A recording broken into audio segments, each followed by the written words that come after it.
Okay, so let me introduce you to Sabine Wespieser, who first taught classics before becoming an editor at Actes Sud.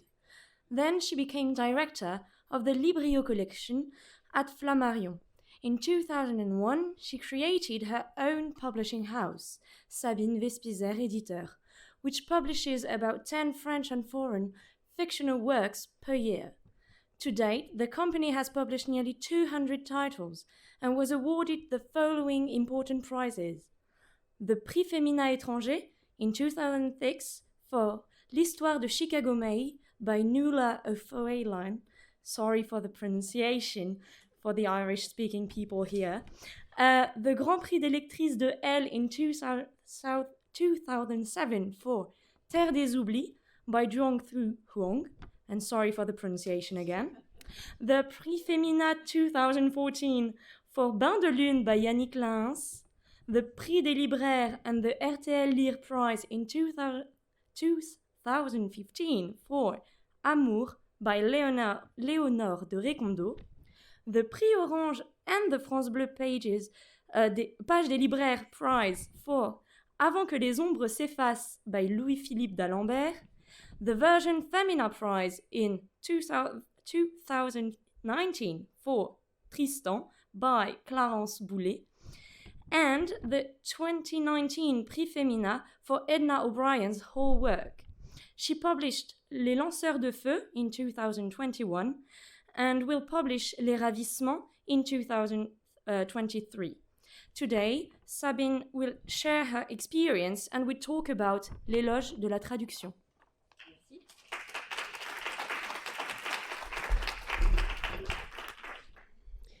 Bonjour et merci d'être là et merci de nous avoir invités.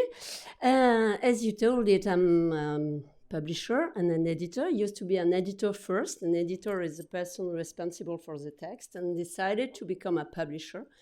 That means to run a publishing house. Created it 20 years ago with the purpose to publish less books than what I did at Actes Sud, for instance, where I spent 15 years. So 10 titles a year.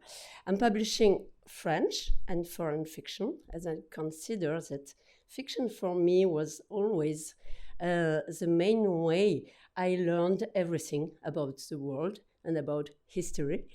And I must confess that I'm publishing French fiction, but very often, as you noticed it in the names you mentioned, my French fiction doesn't come from France. For instance, Louis-Philippe d'Alembert and Yannick Lins are Haitian, from Haiti. I'm publishing a Swiss writer, and just published 2 months ago, Sarah Jolien-Fardel, Belgian writers, Lebanese writers. That means that I'm very interested by the way the language, the French language is written elsewhere than in the supposed center. And when I have a short look on my list, the bit more than 200 titles now after 20 years, it's the same for English language. So I'm publishing no English people, no English writer, 2 Americans, but who are poets for us, Forrest Gander and Joe Coulson. And otherwise, a writer from New Zealand, Fiona Kidman, translated by Dominique Guablanquet, writers from South Africa, India, Selina Sen, translated by Dominique Guablanquet too, and a lot of Irish writers. So the way I discover texts usually is to read them. And first I discover texts and after I meet writers. When it's about French fiction, I receive manuscripts directly. When it's about foreign fiction, I receive books from publishers, agents, or maybe directly writers or friends. But for Jeanne, it was a little bit unusual because I first met her. And I went to a literary festival in Ljubljana, thought I would discover a Slovenian writer.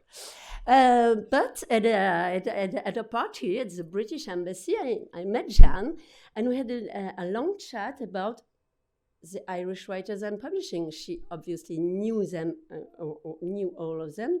Nuala Ofaolen, I say it in French, excusez-moi, who was the first one. Of course, the huge Edna O'Brien, but also Claire Keegan and Conor Callahan, and nowadays Gabrielle Byrne's memoir, and also recently, and thanks to Jeanne, who told me it was a shame that John McGahern was not published in French.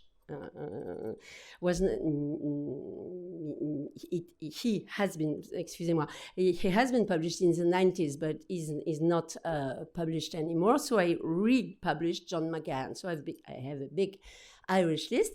But 3 years ago, we had this discussion with Jeanne. I found her very interesting, very clever, very alive, very energetic. And she proposed to me to come to one of her lectures the day after. I went there and was just listening to this amazing chapter. Ça, c'est Belfast. This is Belfast. This is not Belfast. And just after the reading at the lecture, I was just asking her, but please send me the book. And I read the book, found it fantastic, called Dominique, who is the best translator ever from English, and that was it. That is the history of the way we met. So as you can hear from my English, I'm able to maybe explain what I'm doing, but it's not my mother tongue.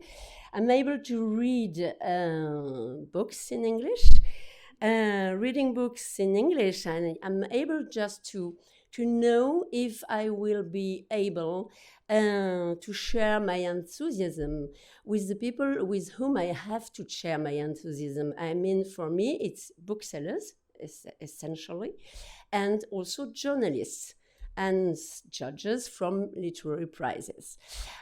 So what I'm reading in English is, of course, the story, and I'm also able to evaluate if this if in my eyes it's literature.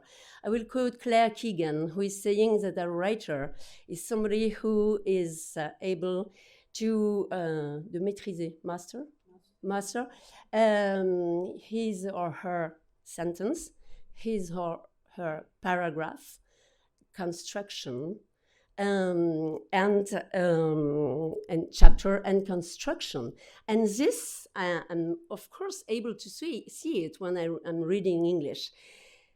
But when I need, of course, when I receive, for instance, Dominique texts and the translator's text, I discover something else. I discover that the intuition that I had that this is really literature was true, because literature for me is about style, about sentence, and when I read the French manuscript, I rediscover the text. I of course I'm able, and I understand maybe things I didn't understand, like complicated words, like ornithorynque, for instance, in English, in French. Comment dit-on ornithorynque en anglais? The duck-billed platypus. Thank you. Thank you, Sabine. C'était un pari. J'avais juré que je placerais ornithorynque. Sorry. No, of course, a translator is able to translate the sentence and the sense, etc., but is much more than this. It's a literary translator is a writer. And the job I'm doing on French manuscript, when it's about French writers, I'm doing it on the French translation. usually, because I'm somebody who is supposed to be serious, I'm reading what we name juxta. I have the English on the left and the French on the right. Like when you study classics, we have a very famous collection in series in France, les Budets. So I do the same, but I must confess that with Dominique, it's not necessary. You heard her, you listened to her, and you know how what's her level. So I'm learning a lot of things on civilization. For instance, the 12th. Clara mentioned the 12th, and you too, Dominique. And I didn't know what it was actually, and I had to wonder, to ask, and it was, and the lambic drums, etc. So this publishing foreign literature is, of course, a way of discovering a civilization, but it also is a way of discovering really a style who is not Jeanne's style in English, who is Dominique's style. So I will finish with this and just saying that it's important for me that a translator remains the translator of the same writer.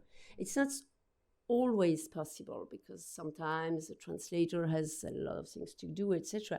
But usually I'm really waiting for the translator to be available, because it's so important. It's like in life, the couples of translator-writer, because they know each other. And I'm sure when Dominique is going to translate Jeanne's 10th book, it will be... It will be something else than the first one. So, and I'm very respectful of this. Sometimes I'm here to ask questions on the translation. Of course, I'm doing my job, but really recognize, and Jeanne told how important translators are, and it's a pity, yes. And in France, the translators are not praised for the big prizes. For instance, Jeanne has been in the last selection finalist of Femina and Medicis prize, but it was not, the question was not to share with the translator. So I will stop with this, and maybe you have a lot of questions to the translators. Thank you.